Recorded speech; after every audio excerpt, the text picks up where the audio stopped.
When her classmates tried to throw away her backpack, she thought she'd be alone again, until the billionaire's son decided to change her fate. Lily Anderson had learned long ago how to make herself small.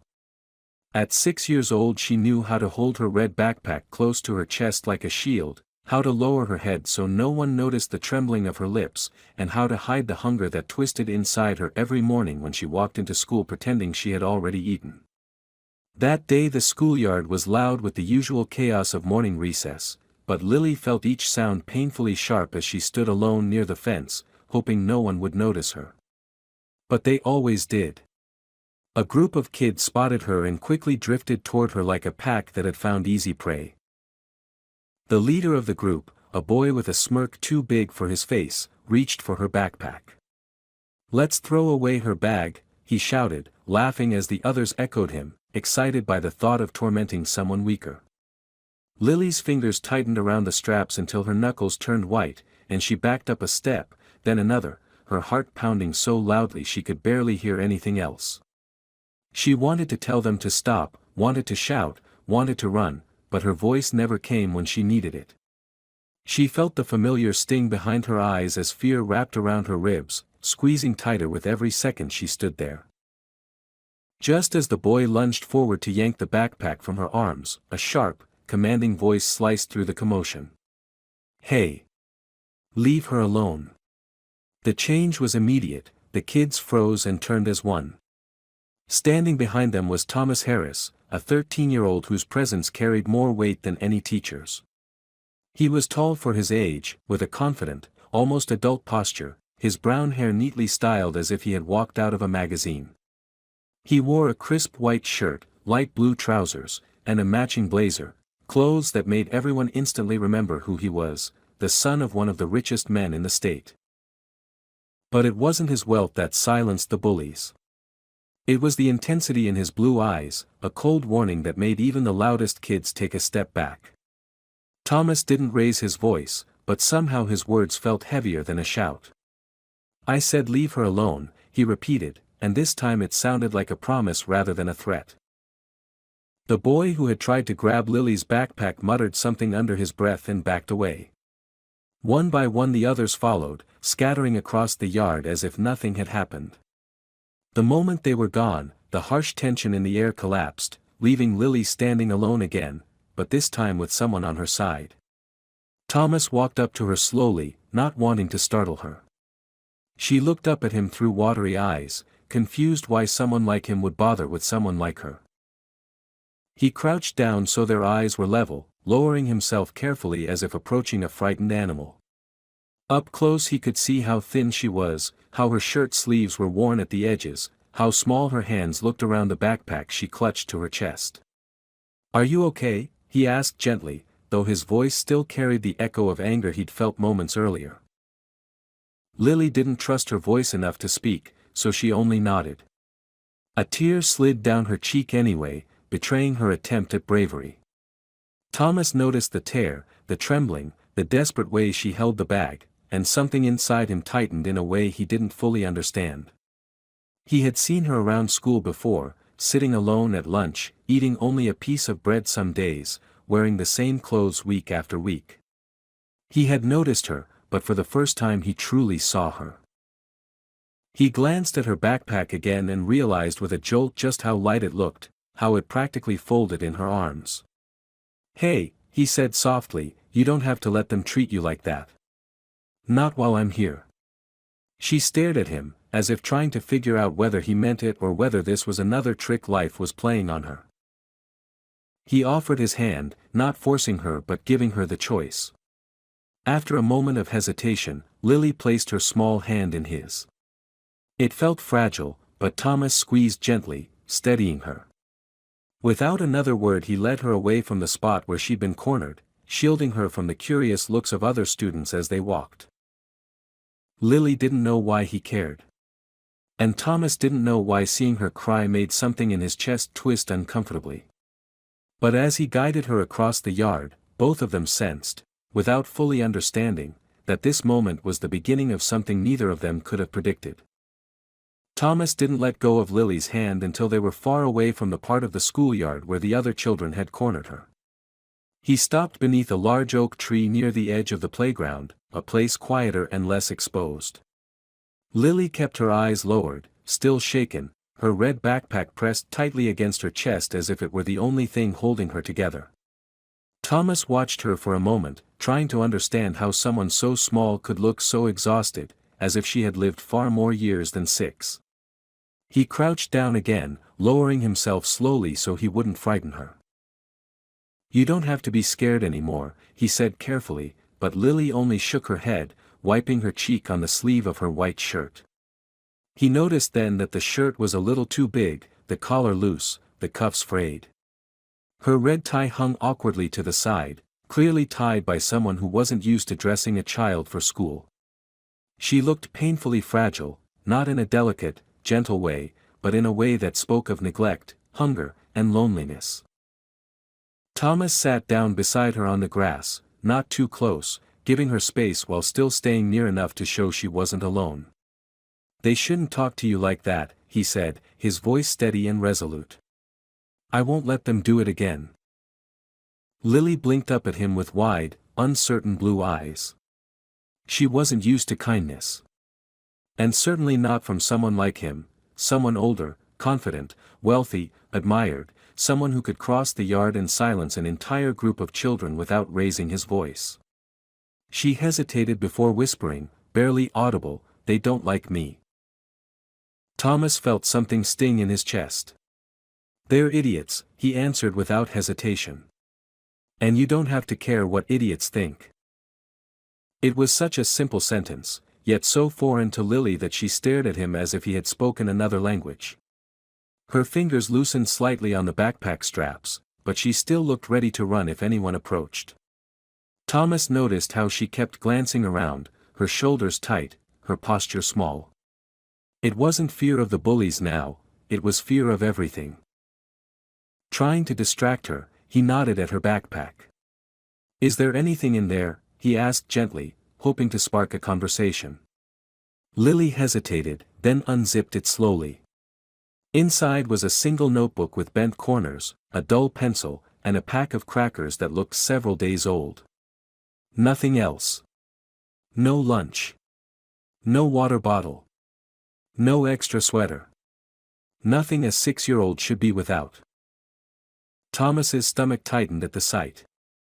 He had grown up in a home where everything he needed simply appeared: clean clothes, warm meals, tutors, toys, books, even security guards.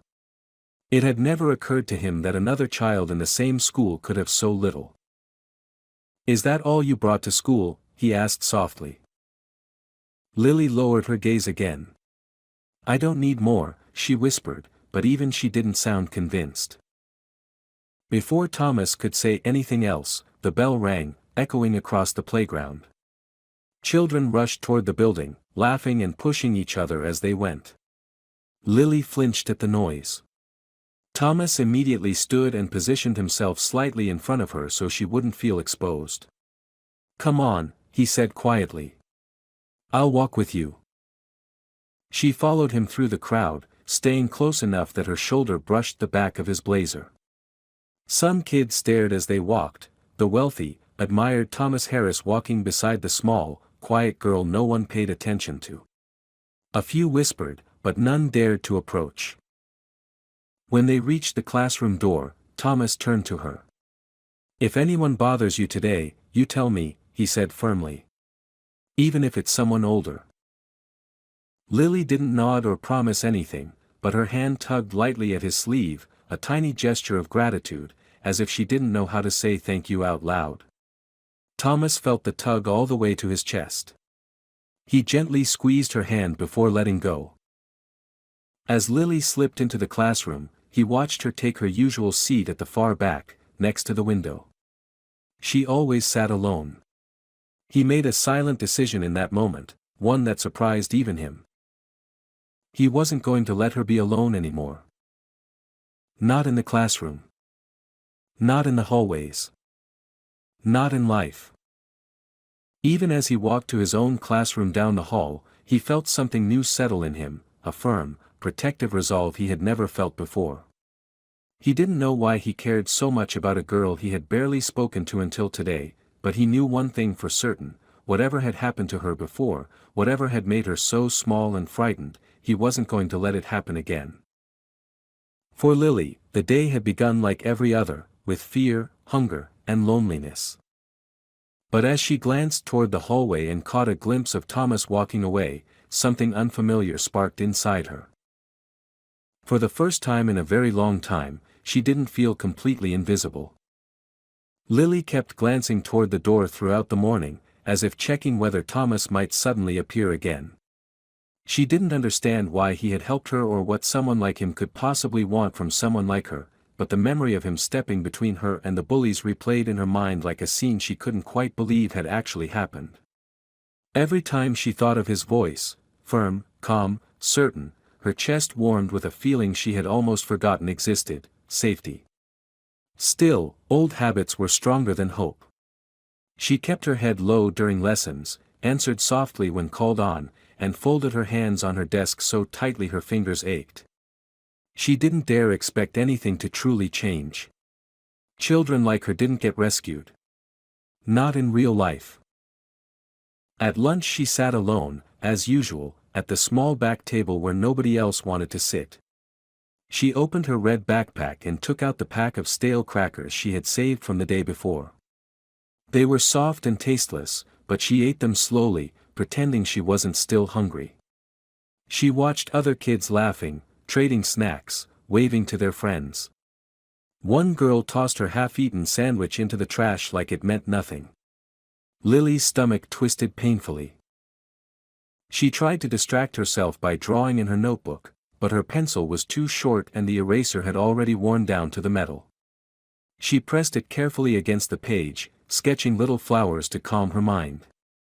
She didn't notice the cafeteria door open again until the room suddenly grew quieter. It was only for a moment, but Lily felt it, the shift in attention, the sudden hush. When she finally looked up, her heart gave a startled jump. Thomas was walking toward her. She froze, her hand tightening around the tiny pencil. He crossed the cafeteria with long, confident steps, ignoring the whispering, ignoring the stares, ignoring the way everyone moved their trays aside to make room for him as if he carried a force field. He didn't slow down until he reached her table, and without asking or hesitating he set his lunch tray across from her and sat down. His tray was full: a sandwich, fruit, a drink, a cookie, more than Lily had seen as a meal in weeks. She stared at it before meeting his eyes, confused. "You shouldn't eat alone," he said simply, as if it were the most obvious thing in the world.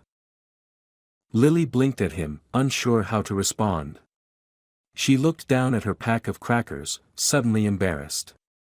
She tried to hide them under her notebook, but Thomas's eyes flicked toward the motion, and something in his expression shifted, not pity, but concern, and something deeper she couldn't name. "Did you have breakfast?" he asked, keeping his tone gentle. Lily's fingers tightened around the pencil until it almost snapped. She wanted to lie. Lying was easier. Lying kept people from asking more questions. "Yes," she whispered. Thomas didn't believe her. He didn't argue or push, but his jaw tightened slightly. He picked up part of his sandwich, tore it in half, and put one half on a napkin in front of her. "You can have this. I'm not that hungry." Lily hesitated, her heart pounding so hard she thought he might hear it. Sharing food felt dangerous. Accepting kindness felt dangerous. She had learned the hard way that nothing came for free. But Thomas wasn't staring at her expectantly, wasn't watching her with pressure or judgment. He was just eating, as if offering her half his lunch was nothing unusual. After several long seconds, Lily slowly reached forward and took a tiny bite. The taste made her eyes sting unexpectedly. It was fresh. Soft. Warm. Real food. She covered her mouth, ashamed of how fast she wanted to devour it. Thomas noticed and shifted his tray a little closer to her side of the table, pretending it was for convenience. They ate in quiet for a while. Thomas occasionally glanced around the cafeteria, scanning for trouble the way someone much older might. Lily watched him between small bites, trying to understand why he was doing all of this. She couldn't find an answer. "Why are you being nice to me?" she finally whispered, unable to keep the question inside any longer. Thomas looked up at her, caught off guard for a second. He put down his sandwich and leaned his elbows on the table. "Because you didn't deserve what happened this morning," he said. "Because no one should treat you like that. And, because I want to." Lily stared at him, trying to absorb those words. Want. That was not something she was used to hearing. Most adults helped out of duty or pity, never out of genuine desire. The idea that someone wanted to be kind to her felt almost impossible to believe. Thomas lowered his voice. "I've seen you before. You're always alone. You barely eat. And no one does anything about it." He paused, choosing his next words carefully. "Someone should." She didn't know what to say, so she said nothing. But her silence wasn't distant or cold this time. It was the silence of a child who didn't know how to accept kindness but was trying. When the lunch bell rang, children jumped up from their seats and rushed toward the hallway. Thomas stood, picked up his tray, then waited for her. Lily slowly packed her notebook and the leftover crackers. As they walked out, Thomas glanced down at her and said softly, "I'll walk you to class again." It was such a simple promise, but to Lily it felt enormous. She followed him, her steps small but lighter than they had been in a long time. She wasn't sure what this new connection meant or what would happen next, but one thing was certain. For the first time in years, she didn't walk back to class alone. Thomas spent the rest of the school day glancing toward the door of his classroom, his mind drifting back to the small girl with the too big shirt and the trembling hands. He tried to focus on his lessons, but every time he remembered the way her shoulders hunched when someone raised their voice, or the way her eyes widened in fear when a group of kids laughed nearby, something inside him tightened with a mixture of anger and protectiveness he had never felt before. When the final bell rang, he didn't wait for his friends or linger in the hall like he usually did. Instead, he went straight to the back exit where the younger students lined up for dismissal. He scanned the crowd until he found Lily standing alone, her red backpack clutched in both hands, her feet positioned inward like she was trying to take up less space. She flinched when other kids pushed past her, but when she saw Thomas approaching, her posture shifted in a barely noticeable way. Her hands loosened on the straps, and her shoulders lowered ever so slightly. She didn't smile. Lily wasn't the kind of child who smiled easily, but her eyes softened in recognition. Thomas stopped beside her, not saying anything at first, just letting her know she wasn't by herself. When the door opened and the children began to file outside, he walked beside her, keeping a small but deliberate distance from the kids who had bullied her earlier. They noticed him immediately and quickly looked away, pretending they had somewhere important to be. Outside the school, the sidewalk bustled with parents, cars, and noise. Lily scanned the crowd anxiously, searching for the person who was supposed to pick her up. After a moment she spotted an elderly woman with a cane, moving slowly toward the school gate. Lily lifted her hand in a timid wave. Thomas followed her gaze and saw the woman, frail, hunched, struggling with every step. It didn't take much to understand that she was the one caring for Lily. Something in the sight of her made his throat tighten, because it confirmed everything he had already suspected. Lily wasn't just neglected at school, her entire home life was fragile, unstable, and weighed down by circumstances no child should be burdened with. "Is that your grandmother?" he asked softly, trying not to sound intrusive. Lily shook her head. "She's my neighbor. Mrs. Evans. I live with her." Her voice was thin, almost apologetic. She didn't elaborate, but Thomas could sense there was a story behind those few words, one filled with loss, fear, and things she didn't yet know how to explain. The elderly woman finally reached them, breathing heavily as she placed a hand on Lily's shoulder. She smiled at her with genuine affection, but when she looked up at Thomas, confusion crossed her face. It wasn't hostility, just surprise. "Oh," she murmured, her voice raspy. "Hello, young man. Do you know Lily?" Thomas nodded, offering her a polite smile. "I just walked her out. She had a hard morning." Mrs. Evans's expression darkened with worry. She looked at Lily, brushing a loose strand of blonde hair from the girl's cheek. "Again?" she whispered, barely louder than the wind. Lily looked away, her hands twisting in her shirt. Thomas felt a surge of frustration on her behalf. It was clear this wasn't the first time. Before he could say anything, a sleek black car pulled up to the curb. The driver in a suit stepped out and opened the back door. "Master Thomas," he called out. "Your father is waiting at home." Thomas nodded but didn't move just yet. He turned back to Lily and Mrs. Evans, concern tightening his features. "Will you both be okay getting home?" he asked quietly, not wanting to offend the elderly woman but also unable to stop himself from worrying.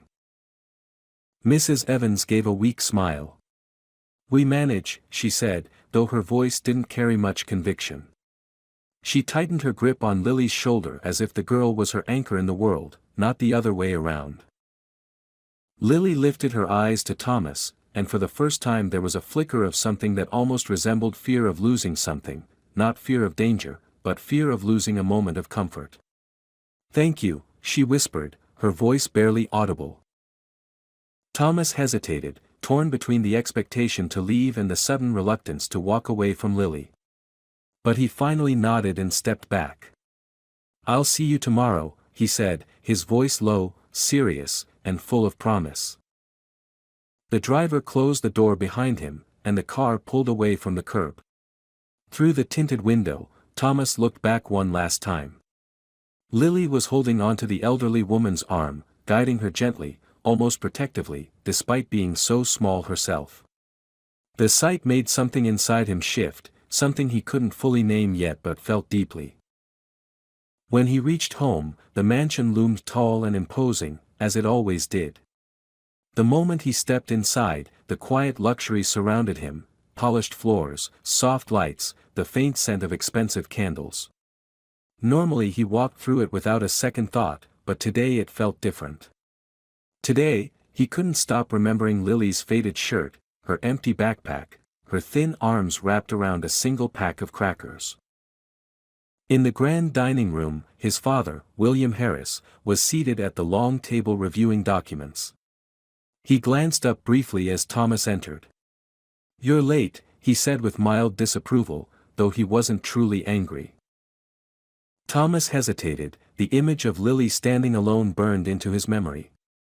He took a breath, feeling something inside him solidify, a determination far stronger than anything he had acted on before. "Dad," he said, his voice unusually earnest, "I need to talk to you about something important." William lifted an eyebrow, intrigued by his son's seriousness. He set the papers aside and leaned back in his chair. "All right. What is it?" Thomas stood taller, meeting his father's gaze with unusual intensity. "It's about a girl at my school," he said. "She needs help." And for the first time in his life, he wasn't asking for himself. He was asking for someone who had no one else. The moment he began to speak, the shift in his world truly began. Thomas hadn't expected his father's reaction to be so restrained. William listened without interrupting as Thomas explained the events of the day, describing how Lily had been bullied, how she barely had anything to eat, and how she went home with an elderly neighbor who could barely walk. He tried to keep his voice steady, but the emotion behind his words kept slipping through, cracking the calm facade he usually presented. William watched him carefully, noting every shift in tone and every flicker of emotion. When Thomas finished speaking, there was a long silence, the kind that stretched thin and tense across the dining room like invisible wire. The polished chandelier reflected in the glossy table surface, and the faint ticking of the grandfather clock filled the space where Thomas's words lingered. Finally, William folded his hands together, his expression unreadable. Thomas, he said slowly, you've never brought up any other child to me before. Why her?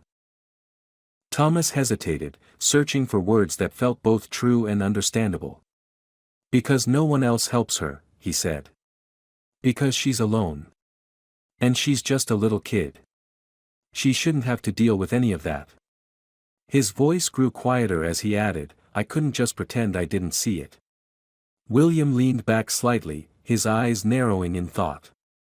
He was a man known for decisive decisions and sharp judgments, but this time he took his time.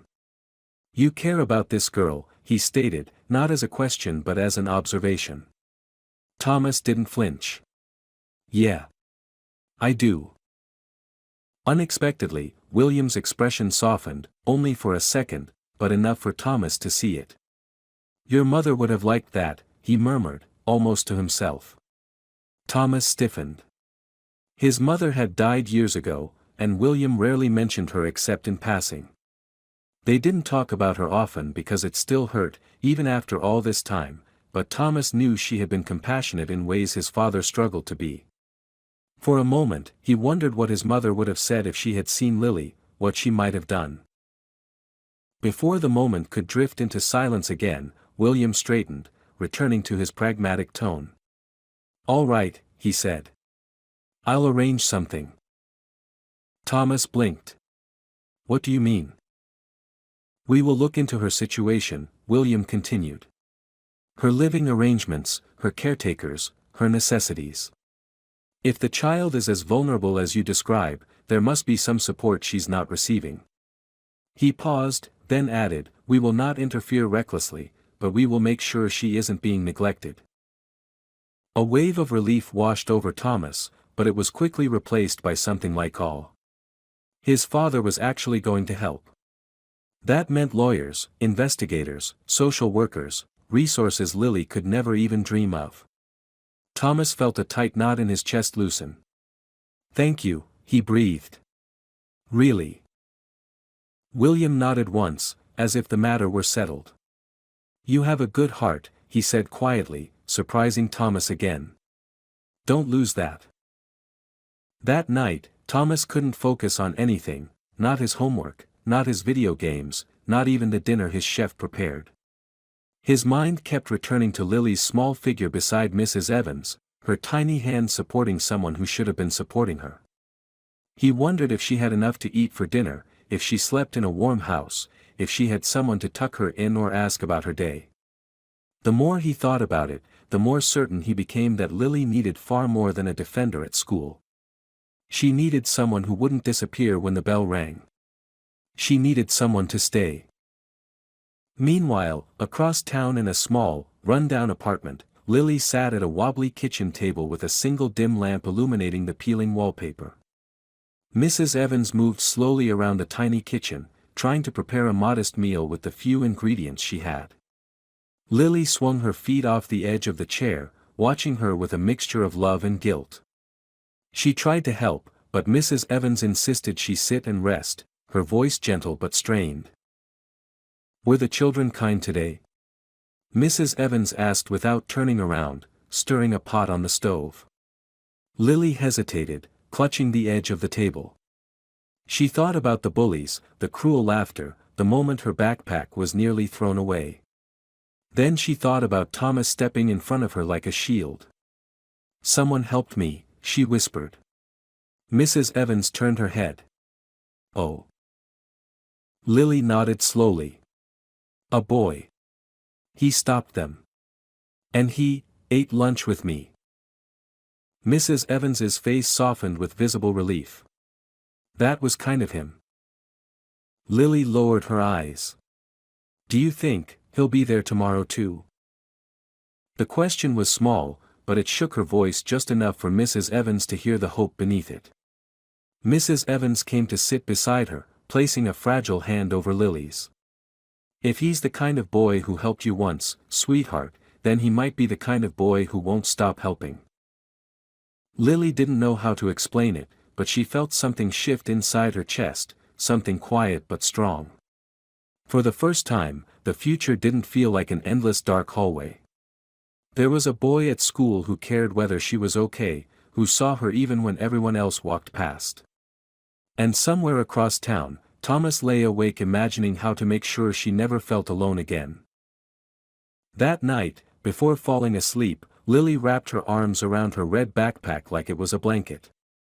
She closed her eyes and saw Thomas's face, steady, confident, kind.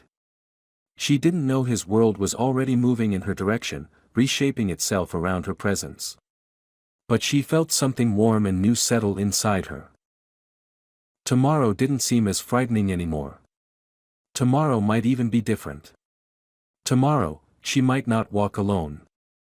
The next morning, Lily woke earlier than usual, not because she had slept well, her dreams were restless and filled with fragments of voices and shadows, but because something inside her stirred with a strange, quiet anticipation. She dressed carefully in her white shirt and black skirt, smoothing the fabric with small, trembling hands as if trying to make herself look less invisible. Her red tie was crooked, and she spent several minutes attempting to fix it in the cracked mirror, but no matter how she adjusted it, it still hung unevenly. Mrs. Evans watched her from the kitchen doorway, leaning heavily on her cane. "You look lovely," she said softly. Lily bit her lip and nodded even though she didn't believe it.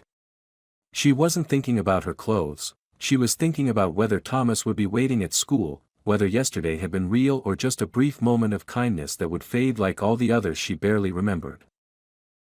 At school, the morning air buzzed with chatter and laughter, but Lily walked through the crowd as quietly as a breeze slipping between trees. No one paid attention to her, until she stepped onto the school grounds and noticed something unusual.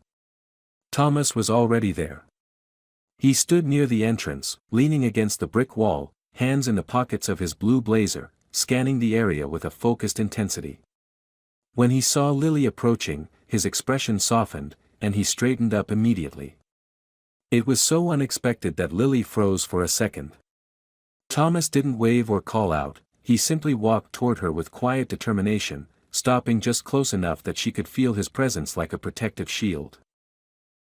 "I saved you a spot in line," he said, as if this was something they always did. Lily nodded, trying to hide the way her cheeks warmed. They joined the line of students entering the building, and Thomas positioned himself slightly ahead of her, not blocking her, but making sure no one bumped into her. Some students noticed and whispered, but their glances were different today, curious, hesitant, no longer mocking. Yesterday had changed something. Thomas walked her to class again, and this time Lily didn't trail behind him quite as far. She stayed close enough that their steps matched, her small shoes tapping lightly beside his. At the classroom door, he bent down a little so their eyes were level. "If you need me today," he said quietly, "I'll hear you." Lily didn't understand what he meant until later. During recess, the bullies tried again. They didn't try to grab her backpack this time, but they whispered loudly as she passed, calling her names, mocking her clothes, imitating her quiet voice. Lily tried to ignore them, keeping her gaze on the grass under her feet, but the words pierced through her like needles. She felt her eyes burn, her throat tighten. And then, before she could walk away, one boy reached out and flicked her tie, laughing when she flinched. Thomas appeared before she even had a chance to call his name. It was as if he had been watching her from afar, waiting for the slightest sign of trouble. He stepped between Lily and the bullies with a controlled, icy calm that made every child around them stop talking. He didn't raise his voice, but the strength in it carried through the entire yard.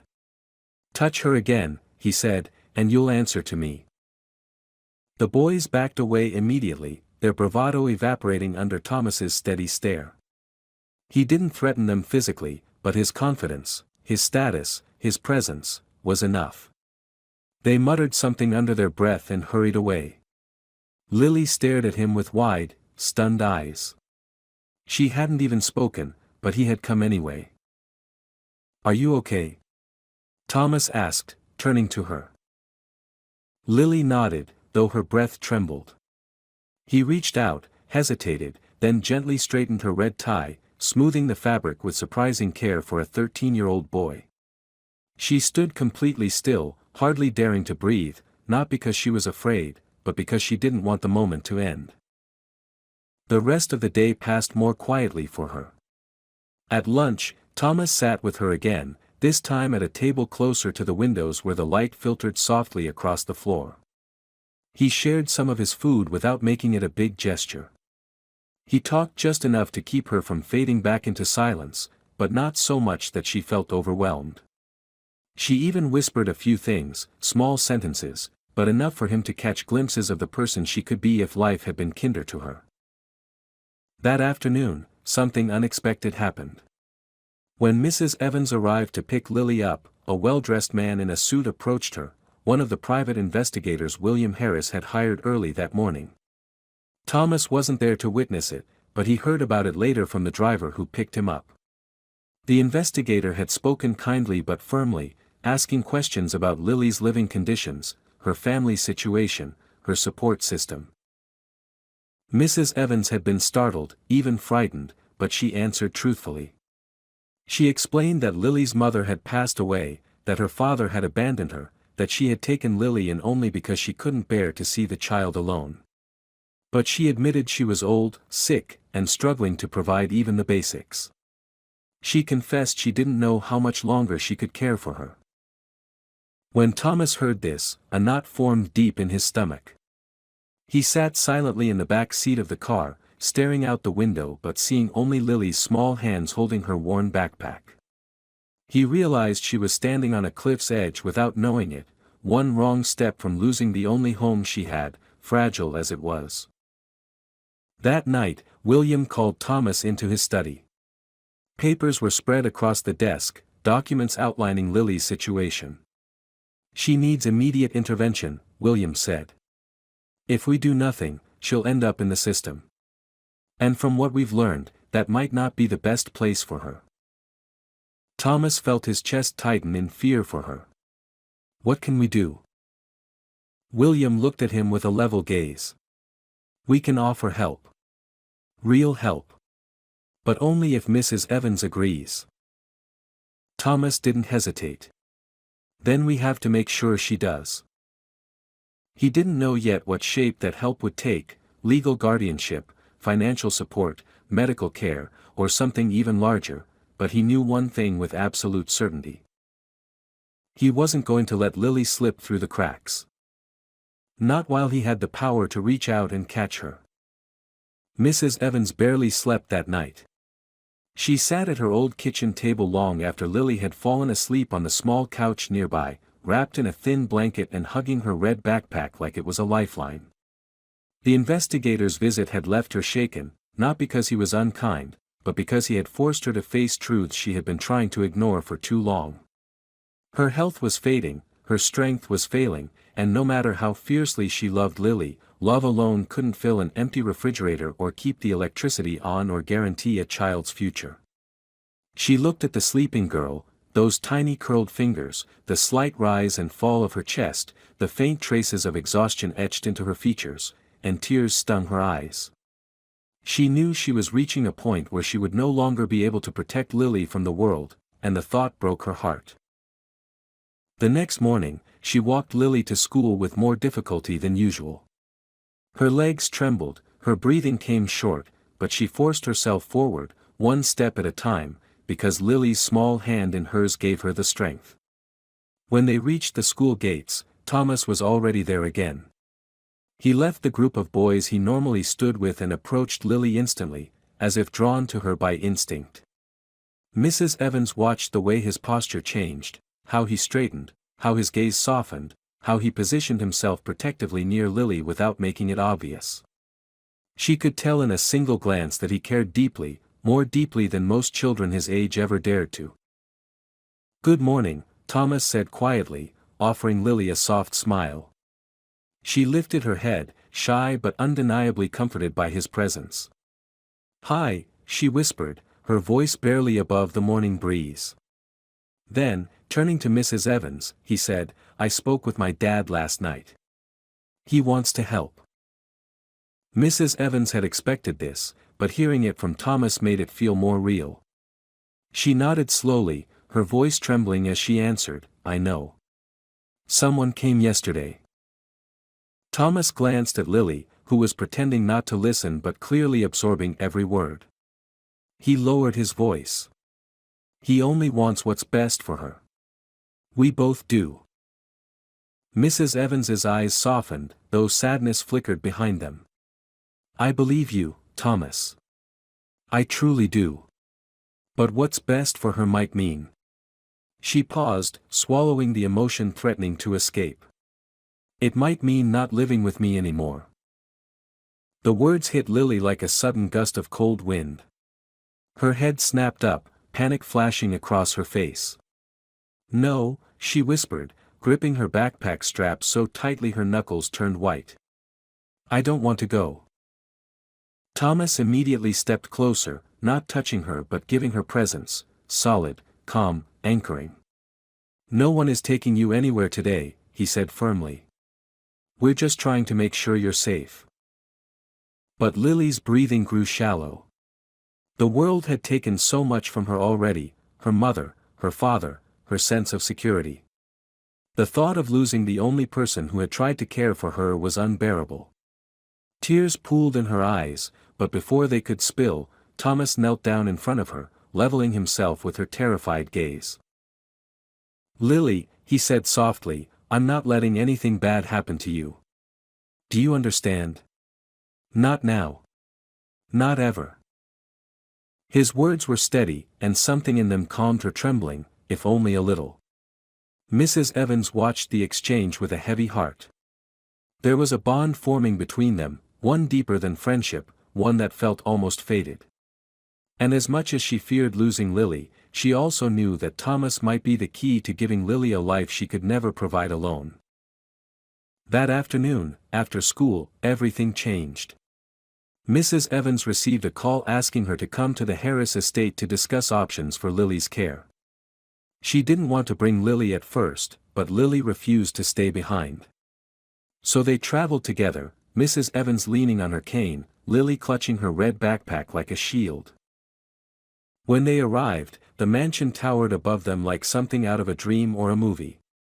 Lily stared up at it in silent awe, her eyes wide as she took in the polished stone walls, the grand entrance, the expansive gardens. Inside, the floors gleamed, the air smelled faintly of fresh flowers, and the light streamed through tall windows that made the room seem endless. Lily's small, worn shoes made almost no sound on the marble floor. She felt tiny and out of place, but Thomas met them at the entrance and walked beside her as if the mansion were nothing more than a hallway they shared. In William Harris's study, the atmosphere was serious but not hostile. William greeted Mrs. Evans respectfully and asked them to sit. Lily sat beside Thomas on a leather sofa, her small form dwarfed by the furniture, her fingers twisted nervously in her lap. William spoke plainly but gently. He explained that Lily's situation was precarious, that Mrs. Evans, despite her love, was struggling, and that the state would soon intervene if nothing changed. Mrs. Evans listened with trembling hands. She tried to argue, tried to insist she could manage, but her voice cracked with exhaustion. Finally, she looked at Lily and then at Thomas. I love her, she whispered. But I'm afraid love isn't enough anymore. Lily felt the floor vanish beneath her. The world blurred. She turned to Thomas with wide, pleading eyes, her voice breaking. Don't let them take me, she begged, her words trembling with raw desperation. Thomas felt something inside him shatter. He reached for her hand without thinking, holding it with fierce determination. Then he looked up at his father, his voice stronger than it had ever been. Then don't let them, he said. Help her. Help us help her. William studied his son's face, saw the resolve, the fear, the profound connection that had formed between him and Lily in such a short time. Then he looked at Lily, a small, fragile child who had fought every day just to survive. And for the first time, William truly understood why his son had come to him. He leaned forward, speaking with a calm finality that made Lily's breath hitch. We're not letting you go anywhere you don't want to go, he said. We'll find a way to keep you safe. Lily exhaled a sob of relief, collapsing against Thomas without meaning to. He held her carefully, protectively, as if she were made of glass. And in that moment, something irreversible happened. Lily realized she wasn't fighting alone anymore. Thomas realized he would do anything to protect her. Mrs. Evans realized she might finally be able to let go without fear. And William Harris realized he was about to make a decision that would change all of their lives forever.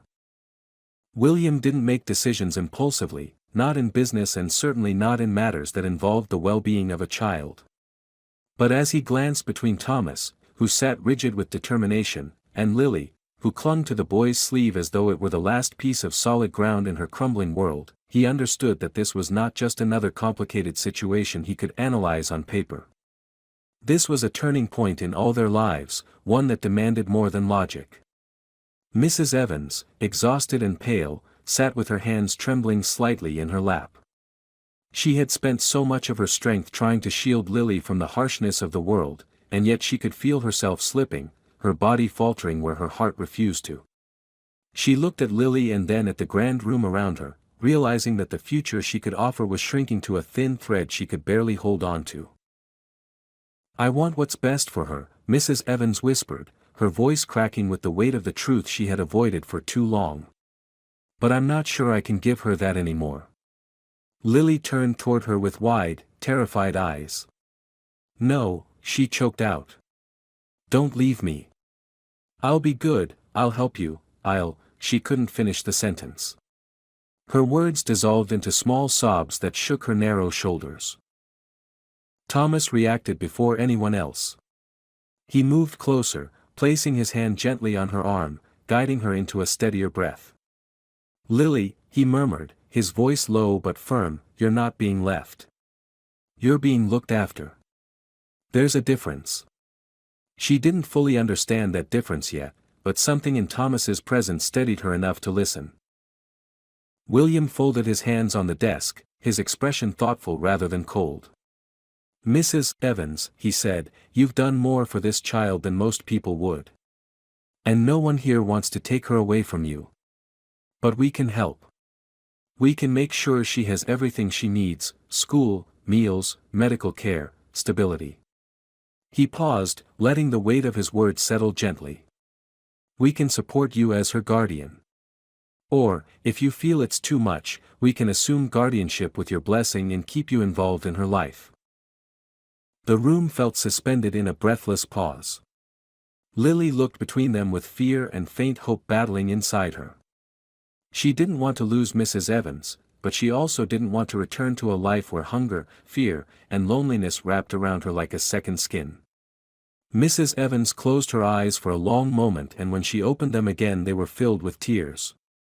"I want her to be safe," she said. "And I want her to grow up without worrying if there will be dinner or heat in the winter. If you can promise she'll be loved and cared for, then yes. I give my blessing." The words hit Lily like a sudden wave and she stiffened, her breath catching painfully. "I don't want to go," she whispered, her voice trembling with a child's fear of losing the familiar, even when the familiar was falling apart. Mrs. Evans pulled herself up with effort and crouched in front of her, cupping Lily's face with frail hands. "My sweet girl," she said, her voice trembling but warm, "I'm not leaving you. I'll see you as often as you want. I'll be here. But you deserve a childhood I cannot give you alone anymore." Lily's sobs softened but didn't stop. She leaned forward and wrapped her arms around the older woman's shoulders, holding tight as if she were afraid her heart would break apart otherwise. Thomas watched, feeling a sharp ache in his chest, but he did not look away. This moment was too important, too raw, too honest. He waited until Lily finally loosened her grip, wiping her wet cheeks with her sleeve. William stood up and approached them, his posture measured and respectful. He knelt so he could speak to Lily directly. "You will stay here with us," he said, "only if you choose to. And you will never lose the people you care about." His eyes softened ever so slightly. "You will not lose Thomas either.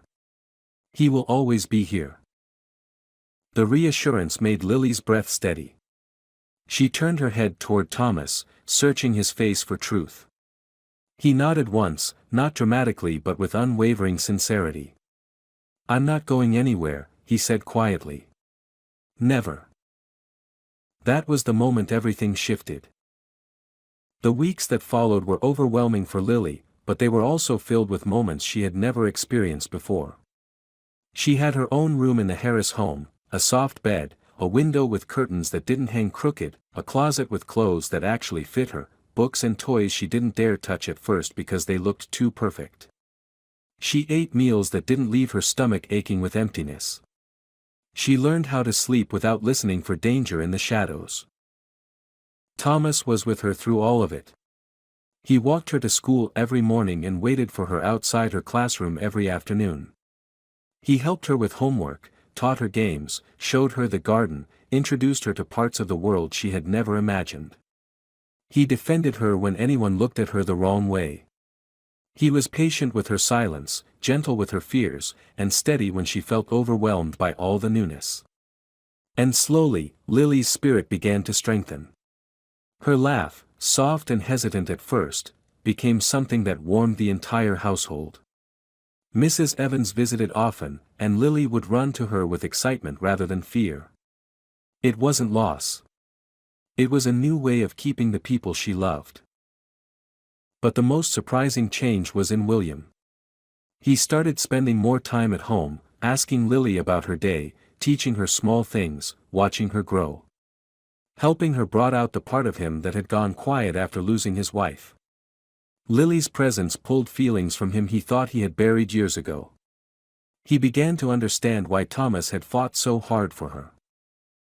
One evening, months later, Lily sat on the back steps of the estate with Thomas, watching the sunset paint the sky in soft golds and reds. She leaned gently against him, her small hand resting near his. "I thought they were going to throw away my backpack that day," she said quietly, her voice steady now instead of trembling. "I thought no one would stop them." Thomas looked at her, his eyes reflecting the last warm light of the day. "I told you," he said softly, "you don't have to be scared anymore." Lily nodded, her curls brushing her cheeks as she looked up at him. "I'm not," she whispered. And for the first time, she truly meant it. The wind rustled the garden leaves, and Thomas gently bumped his shoulder against hers. "Good," he murmured. "Because we're family now." Lily's eyes shimmered, not with sadness, but with something bright and fierce and life-changing. "Yeah," she said. "We are." And with that single quiet truth, her world, once filled with fear and hunger and loneliness, finally became whole.